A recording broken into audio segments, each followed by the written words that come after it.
This is CampHacker. Come find our show notes and our blog for camp directors and leaders at camphacker.tv.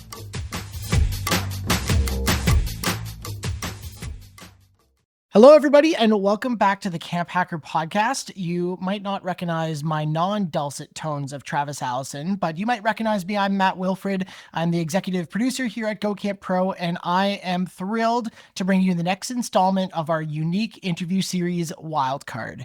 If you listened to Travis's episode with Chris Dupin, you know the deal, but if you're new here, buckle up.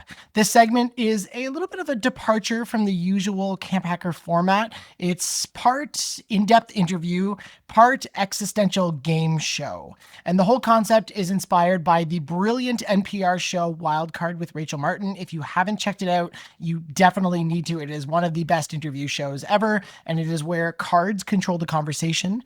Travis and I worked to adapt that format, designing a little list of questions of our own with amazing leaders and professionals that make up the summer camp world to help you get to know them a little bit better and get inspired by some of the great work and insights that they have.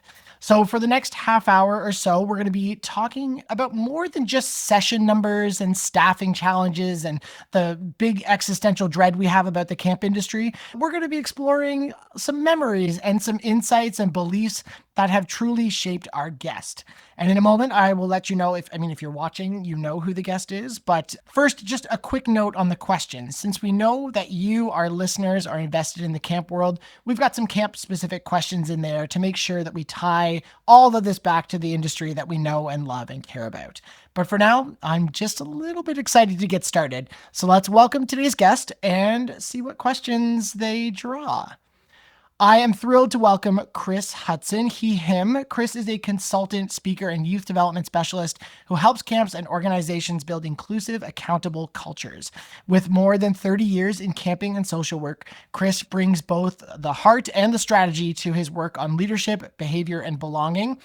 As you might know, he co-founded Camp Highlight, a sleepaway camp for children of LGBTQ plus families, and he is the co-host of this very podcast. If you don't know Chris by now, you need to know Chris by now, and you will get to know Chris a little bit better through this. Through his company, Planet Chris Consulting, Chris partners with camps, schools, and nonprofits across North America to translate the values of empathy and equity into daily practice. It is not untrue or unfair to say that Chris is one of my favorite camp people. Chris has taught me countless lessons on allyship, showing up for yourself, showing up for others, and in every conference session or conversation that Chris and I have, I inevitably laugh and cry and learn something all in the same moment. So Chris, thank you for being here and giving this a try. Welcome. That intro was fantastic. Thank you so much, Matt. Wow. Okay. So we're done now, right? That was it? That's it. Okay. Thank you all for listening. No, that was fantastic. Thank you so much. I'm so happy to be here. I want everyone listening to know I had no idea what this was when I agreed to it. I just wanted to spend more time with Matt. So I just learned that this is like a question interview show. So I'm buckled in. I hope you are, because we both just learned that this was happening. So Chris, here's how the game works. And for those of you listening, I'm going to present you with a choice of randomized questions. You'll select one and we'll dive in, and we move through 3 rounds: memories, insights, and beliefs. And just like the original game, our guest has 2 superpowers to use. One, skip. So if a question isn't vibing with you, you can use your one-time skip to toss it out and we'll pick another. And you get 1 flip. So once per game, you can call flip, and I will answer the question first before you. It's only fair to have that option. Now, in Wildcard, Chris, the original format is there's 3 cards that the host holds up, and it flips 1, 2, or 3. But Chris, since we're friends, and I know that you and I like to geek out about a good board game and a tabletop role-playing game, we're tweaking the format a little bit, and I've asked you to bring your 20-sided dice or your D20. We're holding ours up here, but Chris is going to be rolling for his questions. So Chris, you'll roll the dice, and based on the result, I'm going to pick a question that matches it to ask you. Okay? Can't wait to see what happens next. Okay. Perfect. Well, let's not waste any time and let's get started. Chris, please roll your D20 and let me know what number comes up. Love it. 19. What's a moment when a stranger made you feel loved? Oh my gosh. Hmm. One moment when a stranger made me feel loved. Honestly, this happened a couple of weeks ago. I was coming out of a building. I just finished an errand, and I was trying to figure out what to do next.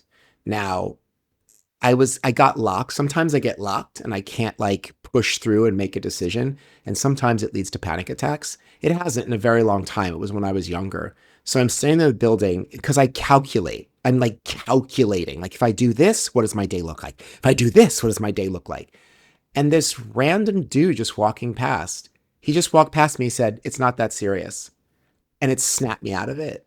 And I said, "Thank you." And he just kept walking. That was our interaction. And I was like, it takes a village. That the community of that really struck me. But he just saw me think, he's like, "It's not that serious," and kept walking. He didn't even stop. Wow. I love that. It was really cool. Oh, that's brilliant. And it's just Yeah. so nice to have your like humanity recognized in that moment. And people don't talk about those stories in the everyday malaise and bad news of our world, but that's so But also brilliant. like helping each other. We don't like just to reach out to someone like a stranger and be like, "Hey, I see you. I see this is a problem. Hey, don't worry about it so much." We don't want to interact with each other anymore, especially in big cities like New York City. But, we all live here together. Let's live here together, you know? Yeah. Okay, well, that's gonna make my errands this afternoon a little more intentional. That's great. Yes. Yeah. Okay. Okay, it's as All simple right. as that, Chris. That's a start. Let's roll away. So I just roll again. Yep. 17, only high numbers. This die work. Very, 17. very good. Let's go back a little bit further. Mhm. Where would you go when you needed to escape as a teenager? As a teenager, two places. One, my friend's basement where we played Dungeons and Dragons nonstop through high school.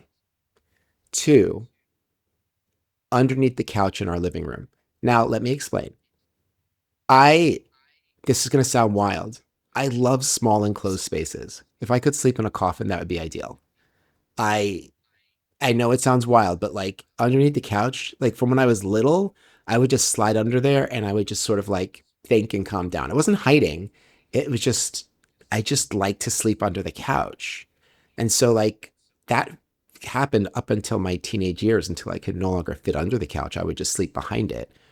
So yeah, the D&D basement and underneath the couch in our living room. I haven't thought about that in a while, but yeah. I'm the opposite. Like people don't want to go into an MRI because they're like, "Oh, it's too close." I'm like, "Leave me in here for an hour. Cocoon me, Fire up those please. Yeah. fire up those magnets." They're like, "It's really loud." I'm like, "I don't care. Let's Yeah. go." I don't know what it is, but I like laying still and not moving. Just Yeah. I get that. I find that calming. I find it calming. I'm claustrophilic. I'm not claustrophobic. I'm claustrophilic. Chris, I want to go back to the D&D table for a second. So Yes. for those, you and I are Dungeons and Dragons players. We can Yes. talk about it all the time. When I wasn't, I'm a recent Dungeons and Dragons player. I didn't play Welcome. it for my childhood, and now I'm like totally in. But what about, the question was where did you go when you needed to escape as a teenager? What made D&D that escape for you? Oh Lord. First of all, listen, this is only half an hour, right? Because I can talk about D&D. I can do a whole TED talk. D&D saved my life. D&D taught me how to read. It taught me how to perform. It taught me how to do what I'm doing right now, which is speak, right? I started playing D&D when I was 7 or 8. And back then, first edition Dungeons and Dragons was written for adults by adults. So it was me and a dictionary trying to figure it out in 3rd grade. And I did. And I stuck with it. And I can't believe I'm still playing this game all these years later. It was a refuge for me. Also, the thing about growing up queer, and a friend asked me this, he's like, "Chris, how come there's so many gay people doing acting and entertainment?" I said, "You don't understand what it's like to have to pretend to be somebody else every minute of the day, And it's a version of yourself that you don't like. Imagine pretending to be someone you don't like every moment of the day. In D&D, you get to be a hero. You get to be more, and it's your choice. And I think that's what was really I think that's really what drew me. It was, even to this day, those memories are so clear and so wonderful. That was over 30 years ago, but I can remember it like it was yesterday. Mm. Yeah. Okay, so we've laughed and we've cried. We've checked those two things off my list. That's brilliant. Thank you for sharing that, Chris. Sure. Okay, so we're in the third question of memories. We're going to move to the camp context. So I've got some camp ones based on what you roll here. I rolled a 7. 7. Lucky 7, maybe. Okay. So Chris, you've got a pretty long history in the camp world. Who is a camp person that modeled the kind of leadership you now strive to embody? I can't say it's any one person. I know you'd love for me to say like a single person, but I've really borrowed from a lot of, honestly, when I was younger and even still, the template for what I'm doing at camp, it's 1 part Mary Poppins and it's 1 part Willy Wonka, right? That's really what influenced me with the kids. It's like you keep it fun, you protect them, but also they appreciate that slight edge of like, are you an insane person? Are we safe? Like it draws them in, sort of like the risk. Of course, there's no risk. I've taken care of all of that, but the perception of like, oh God, I've never met anyone like this before. It was really important to me working with children to make a space where not only they were safe, but they were special. And listen, we all have these camp stories. I got into this because I didn't have an adult like me in my life back then. So I was like, I'm going to be that adult. And I was that kid for smaller kids. So I think that's it. It's like 1 part Mary Poppins, 1 part Willy Wonka, 1 part game show host, 1 part RuPaul. It's all the presentation. It's all the excitement. It's all the drama of it. And if you can pull kids in with the entertainment aspect of it, they'll do whatever, because everyone likes to be entertained. You pull them with the entertainment aspect and then you give them the rules and they just lap it up. They just lap it up. So I think, Willy Wonka and Mary Poppins are my biggest inspirations, honestly. I've never told okay, well now everyone knows. Never mind. I've never told anyone that before. I love it. I love it. Yeah. Does that change, Chris, when you're working with staff?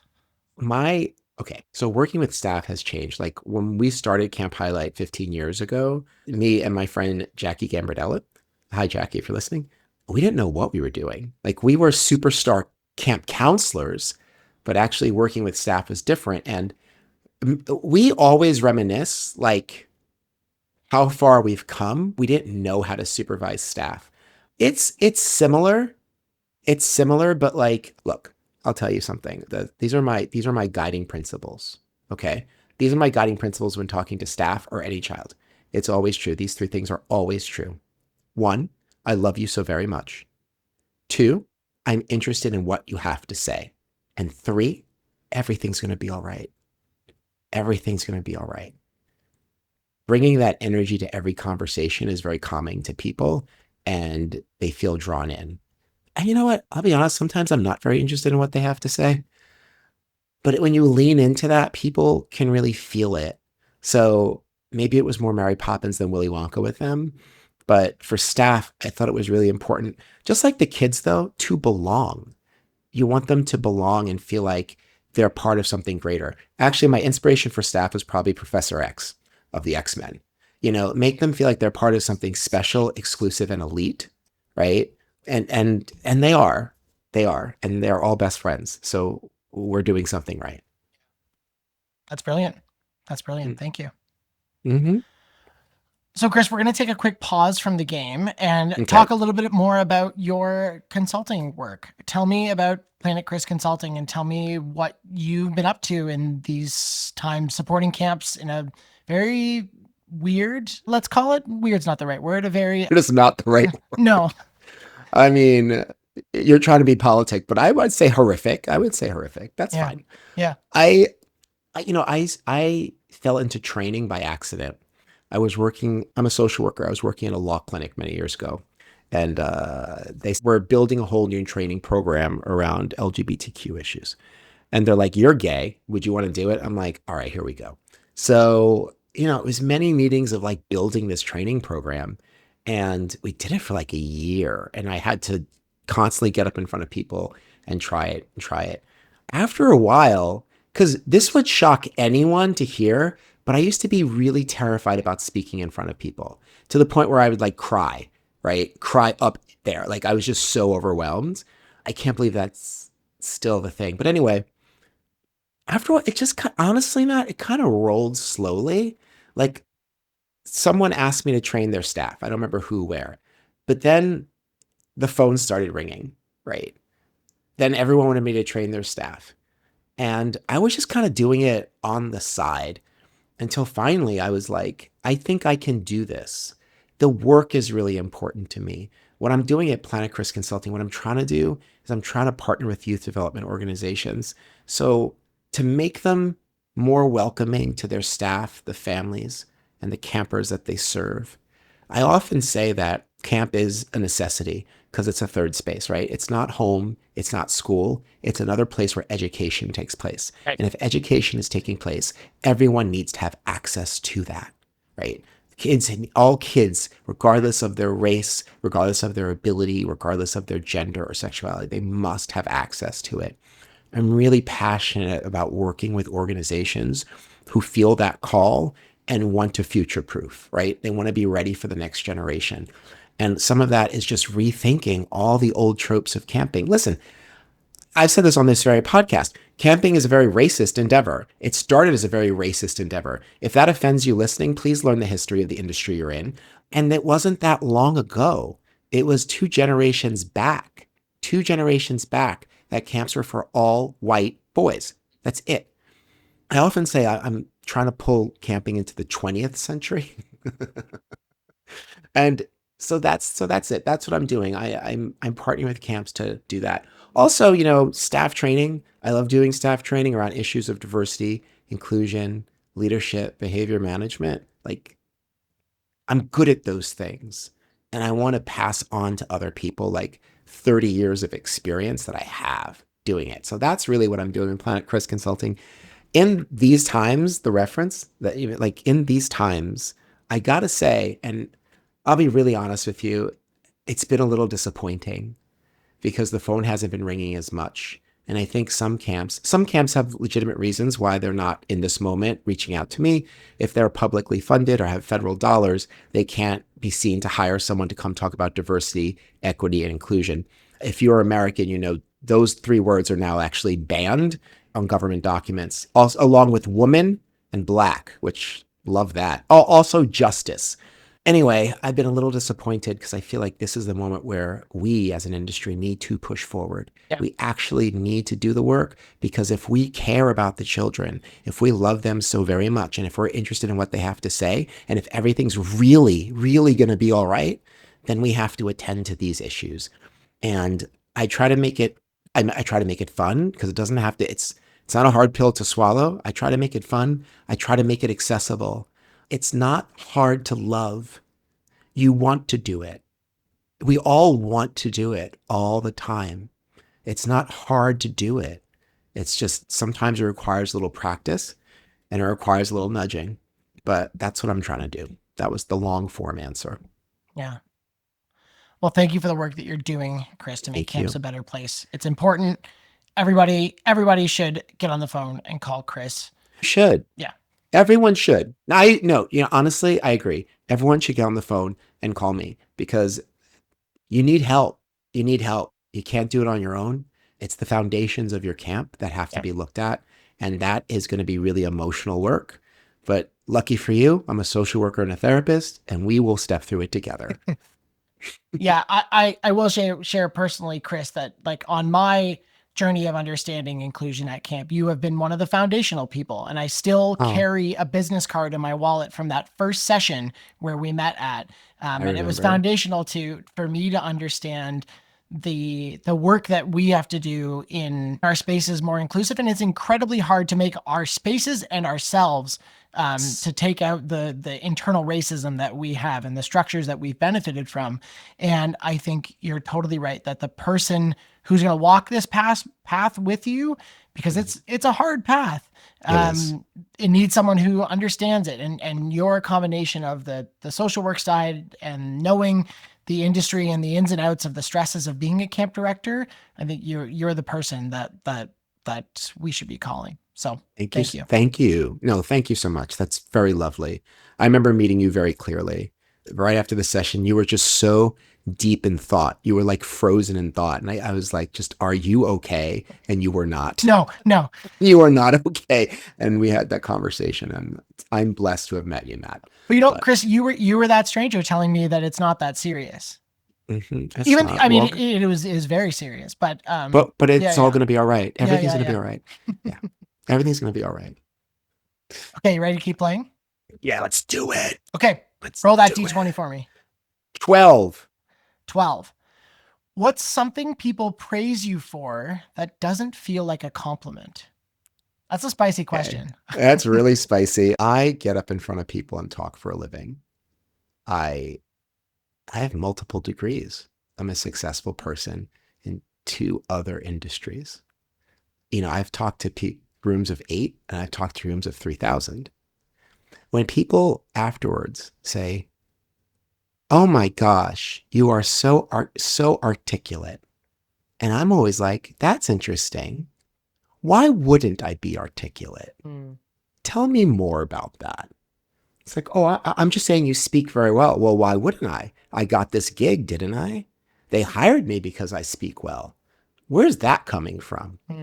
And going back to what we were saying before, sometimes this work is deep and emotional, and it's hard to unearth those things. But like, to tell a black man, an educated black man, that he's articulate, like, just think that through. Why wouldn't I? After you just saw me do a keynote for an hour, why is the surprise that I'm articulate? You know what I mean? So I get praise for being articulate, and it doesn't feel like a compliment. It just, because that's always my question. Of course I am. Otherwise I'd be a plumber or something. Yeah. You know what I mean? If I couldn't. So yeah, that's the one. Yeah. What can I'm gonna break the format a little bit. Tell me about a post-conference or post-keynote compliment that really stuck with you for a good reason.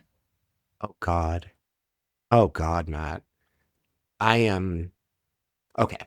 There's so many I can pick from. But okay. So 3 years ago, I did a training at a camp upstate. It was about LGBTQ. It was about sexual orientation, gender identity, and expression. And in that, I broke down the fact that all those things I just mentioned exist on the spectrum: biological sex, gender identity, gender expression, and sexual orientation. It was a 1 hour, like shotgun to the audience, like all this information. I got a very long email, like a couple of days later, from someone who was at that session. And he explained that because of the information I gave and the way that I gave it, for the first time, this man in his 30s, for the first time, he felt like someone was talking directly to him and that someone understood him. And he thanked me, and he said, I've inspired him to go help other people who are having this struggle. And that was absolutely everything. Mm-hmm. It's what we do. It's why we do this. It's why we do it with the camp kids too. Like, we show them a different way of living and hope that they'll tell their friends. So I read that email over and over and over and over again. I'm not a man of a big ego, so I don't feel a lot of pride. That came out wrong. I don't have a big ego, but I'm very proud of that. I'm very proud that I touched that one person. And I know I've reached out. Other people may have similar stories concerning me, but like, that one sticks out. He was so earnest, and he felt, even in his email, he sounded so free. Yeah. And I love freedom. It's my favorite thing. Freedom and justice are my favorite things, by the way. I'm a nerd, but they're my favorite things. That's lovely. And yeah. It's so good to get to see your ripple effect in real time, eh? I don't have words. I don't have words for it. It's magic. Mm. But not even, it's nothing so esoteric. Like I said before, we want to love each other. We want to. Things get in the way, Yep. right? Religion, location, race, all that gets in the way. But we want to love each other. We want to love ourselves. It's like really right there. And sometimes it just takes someone to reach out and say, hey, I know about that. Like that feeling you have, it's real. Yeah, And we're gonna lean into it. Right. Sometimes that's all it takes. And so I'm very thankful for the role that I've played for other people. Extremely, the power that people have given me. I'm very humble about it. Thank you. Yeah. Okay, buddy. Roll. Yeah.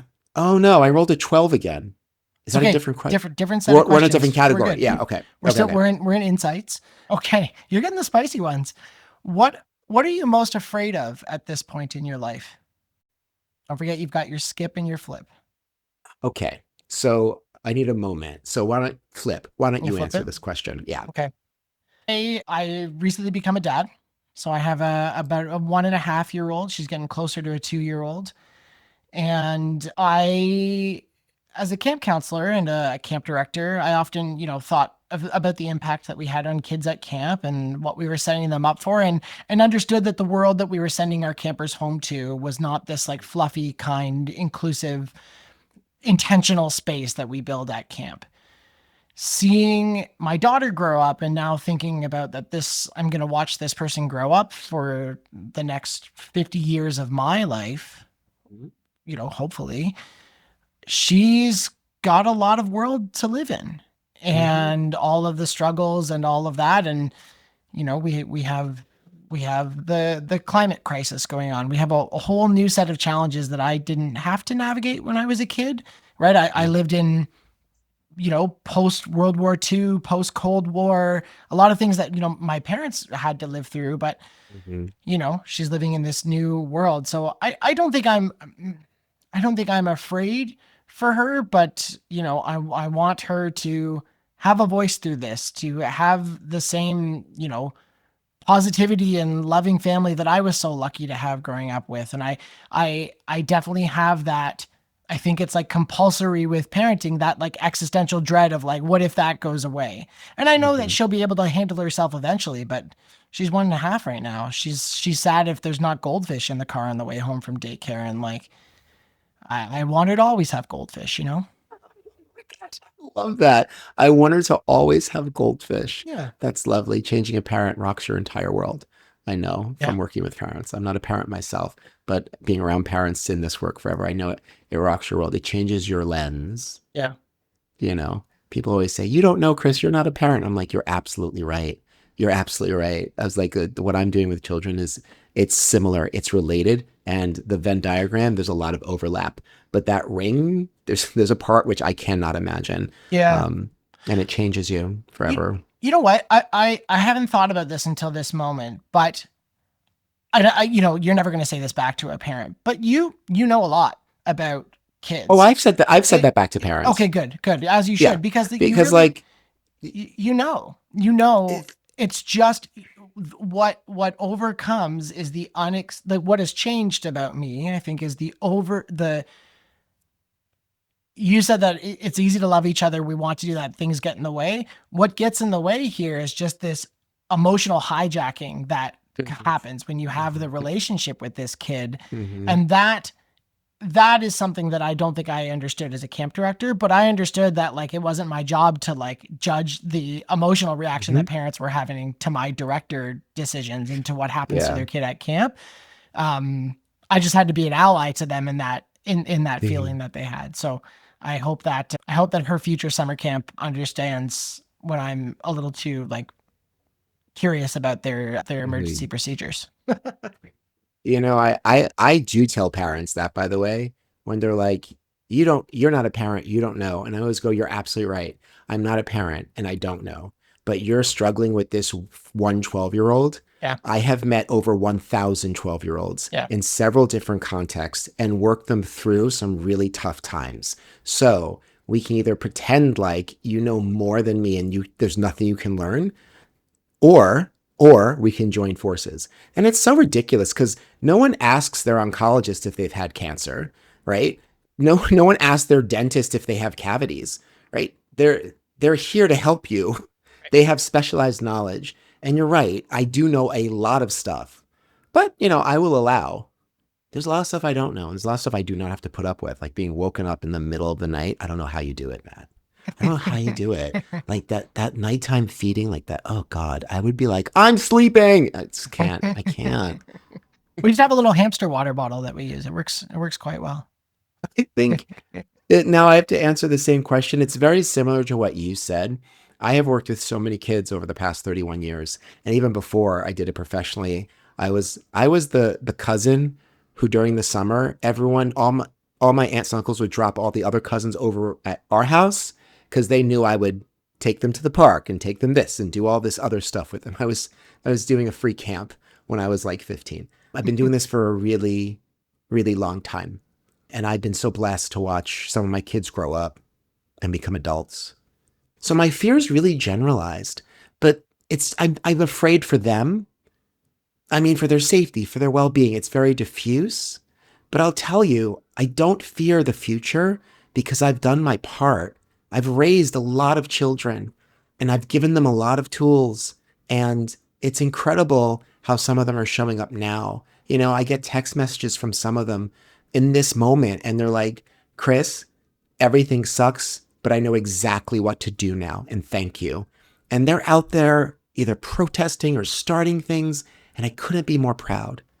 So I don't fear the future. It's just a diffuse fear for their well-being. Yeah. Yeah. Yeah, you care about them. So much. So much. Cool. Yeah. Thank you. Okay, so we're on our camp question of insights now. I rolled a 4. A 4. Ooh. Oh God, what is going on? Are all these questions? I haven't heard it yet, but I can tell by your face. Okay, let's go. I'm ready. What have you learned to take less seriously so that at camp you can focus on safety and belonging? Behavior. And I think I had to do that really early on.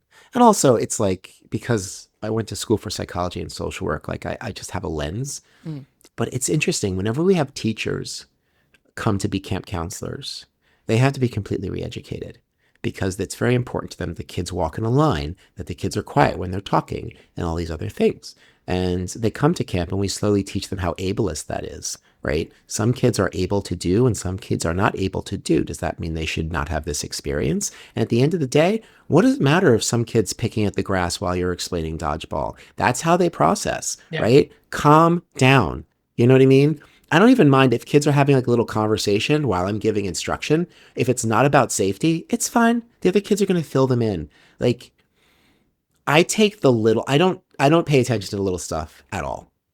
Honestly, the little stuff doesn't bother me unless it's disrespectful. We have like 3 rules at Camp Highlight and that's it. That's what the kids always say. It's the camp with no rules. I was like, well, we have 3, and it's like no bullying, no physical touching, and no sex or drugs. Those are our 3 rules. Those are the only 3 things that can get you banned from Camp Highlight. Everything else, it's all going to be okay, right? It's all going to be okay. The kids are on a straight line. I guarantee you, I bet you $1 million, they still make it to the dining hall. Yeah. Yeah. So yeah. It's not that serious. That's a good question. That's a really great question. I mean, that's a great question for everyone to ponder. What could you take less seriously? What do you take so serious? What are you focusing your attention on now? You can sort of de-invest from that and reinvest in safety and belonging. That's really great. Actually, I'm going to write that down and I'm going to steal it. I'm going to use it in presentations and I'm not giving any credit to you, Matt. Sorry. That's okay. Great. We're on to the 3rd category now? That's Is right. that how that works? Yeah, we are on to our beliefs section. So please go ahead and roll your D20. 9. 9. What feels like religion to you? Oh my God. Love. Period. Full stop. Love. It's I don't know. There's nothing else to say. Mm. I really, truly believe in the power of love. I really do. It carries humans. It sends humans across seas. You know what I mean? It connects people, the living and the dead. It's an unstoppable force. That feels like a religion to me. You know, it just, without a doubt, without a doubt. If you have follow-up questions, I'll answer them, but I don't even know what else to say. Nope. That's point blank. It's love. Yeah. 1000%. It's not complicated. It's easy to do because you already want to do it. You're designed to do it. And that's the thing, like working with the kids, I always say, like at Camp Highlight, I always say, like, you want to connect with other people, right? You want to talk about the things that you like. You want to be goofy. You want to do all that stuff. But what happens as you get older, like you're shamed for this, you're shamed for that. This isn't cool. That isn't cool. And you learn to bottle those things up, bottle them away. When you get to camp, we don't police any of that. We love everything that you have to bring out. We love you. And just that, I love you so very much, it frees people to be who they are. And nothing to me is as breathtaking and inspirational as people being exactly who they are. And just, I'm going to hijack this for a minute. I do a lot of queer work. I do a lot of stuff around queer issues. And I want to just let everyone think about this. You know, like I actually have a friend right now who's staying with me, who's a gay man, and he's from Egypt. And being gay is illegal there. And he tells me about the life that he has. There's still gay clubs. There's still gay guys getting together. And I'm like, I was like, aren't you afraid? And he's like, Chris, what am I going to do? And that's it. Even with the threat of imprisonment, you can't not be who you are. I think about trans people who wake up every day to fear, but they cannot pretend to be anything else. That love for yourself, that like respect for yourself, that is a religion. That's as far as I'm concerned, it's the only one that matters. It's the only one that matters. So that's my answer for that. Heck yeah. I'm going to, for the rest of the day, I'm going to think about, we love everything they have to bring out, is what you said. Yes. Because there's two ways of saying that. Everything they have as a gift to bring out, and everything they need, they have to bring out. That they can't not. They can't not. They can't not. And they struggle because people want to shame them. But when it's just like, they can't not be who they are. I love that. I love that. So much power in truth. Love it. Yeah. Okay. Thank you. Okay. Okay. Two more in beliefs. Nat 20. A Nat 20. Nat 20. A Nat 20, for those not initiated, a Nat 20 is a critical success. It is the best you could possibly do. And I've tweaked the questions to give 20s a particularly good one, but I don't know if we found a bad question yet. Chris, where have you experienced awe? Awe. Where have I experienced awe? Oh my God. I sound so like hippie woo woo. I'm not apologizing for it. I'm just saying I sound so hippie woo woo, but can I tell a quick story? The first year of Camp Highlight, we had we called it the incredible race because we didn't want to get sued. There were two different teams and they had to like race from point to point, like do clues, do physical challenges and stuff. And I was waiting in the cabin, like that led them to the director's cabin. And I was waiting there to declare who's the winner. And so they were neck and neck. They were neck and neck. And one team, right? They were there. They were ahead. But one of the members, Justin, he like had hurt himself and he couldn't move as quickly. So they were just up to the cabin. I was just about to say, you've won. They turned around, they went back, and they all helped him. And they lost. I'll never forget that. I'm in awe of that. That was, again, love. It was They wanted to win so bad, but they didn't want to do it without Justin. They couldn't have. That was a lot. Mm-hmm. That was a lot. Mm. I'm getting emotional thinking about it. It was just so powerful because it's children telling you, like showing you how it could be, right? How it could be. Like they knew what was important. Yep. They knew what was serious and they knew what wasn't, right? They wanted to win that game so bad, but it didn't matter as much if they all couldn't do it together. I love that. I freaking love that. So I was in awe. I was beside myself for the rest of the night. I couldn't. It was It's crazy. pretty perfect. Thank you. Mm-hmm. Okay. Hmm. One more roll. Here we go. This is it. Oh, can I curse on this? I won't. Sugar. It's a 1. A nat 1, the other end of Nat the spectrum. 1. A critical failure. Well, I've got good news for you. There's no critical failures in this game. You still get to ask a question. You still get to answer a question. Good. What do you believe camp is uniquely positioned to deliver that schools and screens can't? Here we go. Here we go. Thank you for coming to my TED Talk. I'm going to talk for about half an hour. Listen, like I said, at home, you learn tradition, right? Hopefully you learn manners. At school, you learn math and reading and arithmetic. There isn't a space where we teach kids how to live in community, right? How to be with each other. Like those social emotional lessons, they're infiltrating schools now, which love that. I love it, right? But camp is uniquely positioned to do that, to bring kids together and teach them that, well, 1, love each other, but also 2, that your differences, it's not something to be weird or grossed out about. Like, think how powerful you are. Think how powerful you are as a group. And as a group, how are you going to face the challenges that you're going to face, right? What are you going to do and how are you going to learn to do it? And watching the kids do that, because at Camp Highlight, the adults don't solve the problems. We're concerned about safety, but we don't solve any of the children's problems. They have to do it on their own and they have to do it, the little kids go to the bigger kids. It's a whole thing. That's what we're uniquely positioned to do. And it's a great one to end on because it goes back to the whole thing. Like, if we really want to make a better world, if we really want to do something about this dumpster fire here, like, this is the lesson: how to live in community, how to live with each other, how to sit across from someone different from you and lean in and be like, I'd love to know more.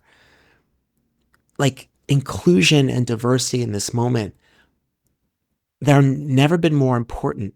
And they've always been super powerful. It's always been powerful. We are uniquely positioned to introduce children to inclusion and to diversity and make sure that they don't fear it, but they embrace it and they love it and they love each other. And more importantly, in loving each other, they love themselves and they help each other love themselves. That's our work. We're raising the nation's children. That's what we do. That's what camp is. So I feel like every finish of your question is the ending of a keynote, and it's perfect. It's so good. This is just the way that I talk.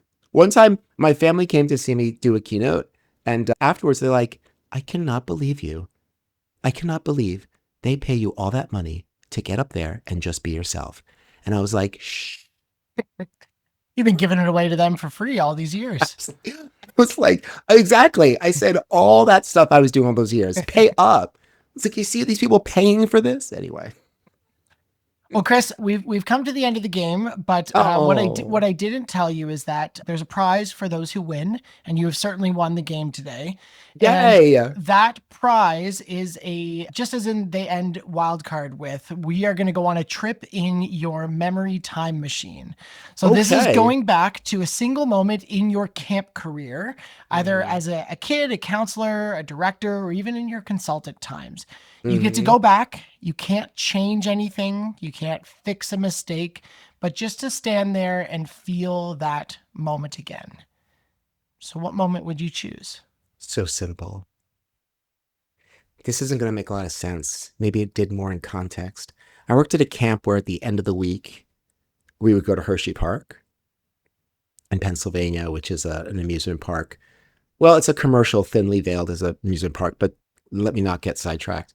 You know that ride where like it's like these like seats on chains and it goes up in the air and it spins around and you're sitting in the seat and you're like, whoa, whoa. Yeah. You know that? Yeah.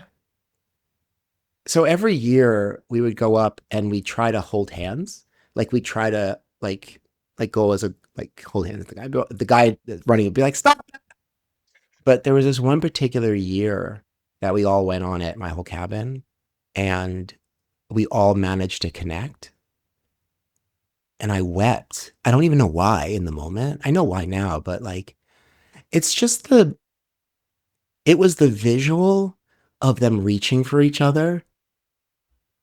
And then the joy they felt when they could grab each other. It was one of the most beautiful things I've ever seen in my life. I can say that I think about that a lot. That it was really powerful to me. So that's my answer. Chris, thank you for doing this. Listen, what a treat. Again, anytime you want to hang out, I didn't know any of this was happening. I didn't know what this was. I thought we were going to do work stuff. I didn't know. Thank you so much for this opportunity. Thank you everybody for listening to me. Yeah. Thanks for everything you do, Matt, for the podcast and just in general. Thank you. Yeah. Thank you. Mm-hmm. Cool. I'm excited for you more on CampHacker this season, and we'll have in our show notes for this episode all the ways you can get in touch with Chris, and we hope you go check it out. And thanks for tuning in. Chris, thanks again. You're welcome. Bye, everybody. And thanks for the evening, friends.